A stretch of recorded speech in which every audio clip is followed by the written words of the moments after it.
الحمد لله رب العالمين، والصلاة والسلام على المبعوث رحمة وهداية وبشرى للعالمين سيدنا محمد وعلى آله وصحبه أجمعين.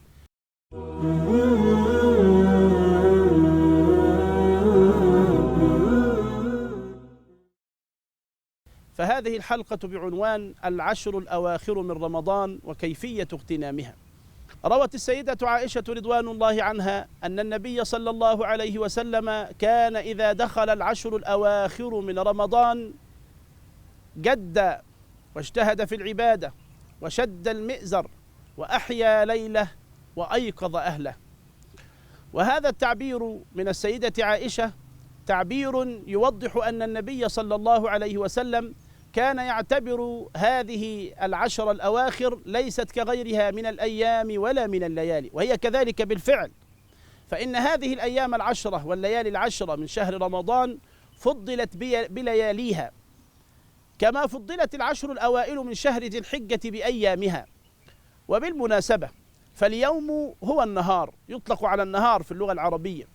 والليل يطلق أو الليلة تطلق على الليل من غروب الشمس إلى طلوع الفجر. فهذه الليالي العشرة الأخيرة من شهر رمضان أفضل ليال على الإطلاق في العام كله،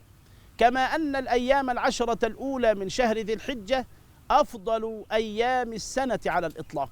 ولذلك العمل في هذه الأيام أعظم من أعمالك في السنة كلها، وأعلاها طبعا الصيام، لأن أعمال النهار أعظمها الصيام، وأعمال الليل أعظمها القيام. فقيام الليالي العشرة الأخيرة من شهر رمضان أفضل أعمال السنة على الإطلاق، وصيام العشرة أيام الأولى من شهر ذي الحجة أفضل أعمال السنة على الإطلاق. يقول العلماء: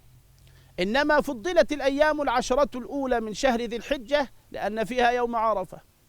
وفضلت الليالي العشرة الأخيرة من شهر رمضان لأن فيها ليلة القدر وهي مشتملة عليها، ولذلك فضلت هذه العشرة بالليالي وفضلت العشرة الأخرى بالأيام، ليوم عرفة ولليلة القدر.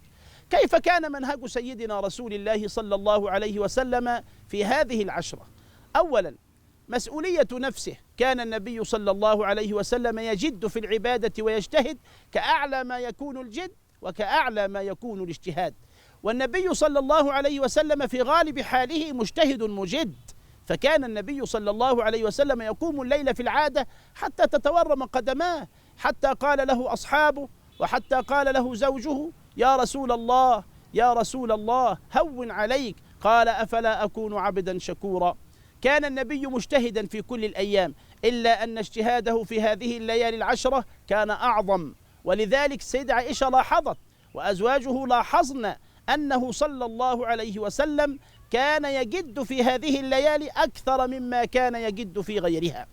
فكان يبدأ النبي صلى الله عليه وسلم بنفسه، فكان يجد ويجتهد، ثم يبحث عن مسؤولية من يتولى مسؤوليتهم وهي زوجه، فكان النبي صلى الله عليه وسلم يوقظ أهله من باب المسؤولية التي ألقاها الله عز وجل على عاتق الأزواج تجاه أزواجهم. كان النبي صلى الله عليه وسلم لا يقوم وحده، وكان النبي صلى الله عليه وسلم لا يستأثر بالأجر وحده، وكان لا يضن بالأجر وحده، بل كان النبي صلى الله عليه وسلم يشرك زوجه معه، فكان يوقظ أهله. المرأة التي كان النبي صلى الله عليه وسلم يبيت في ليلتها عندها كان النبي صلى الله عليه وسلم يوقظها لتقوم الليل معه لتشترك معه في الأجر.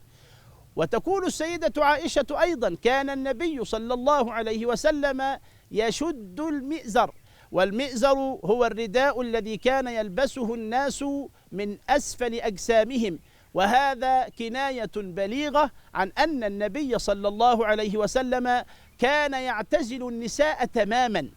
تماما، حتى كان النبي لا يقرب أي واحدة من نسائه، وهذا أيضا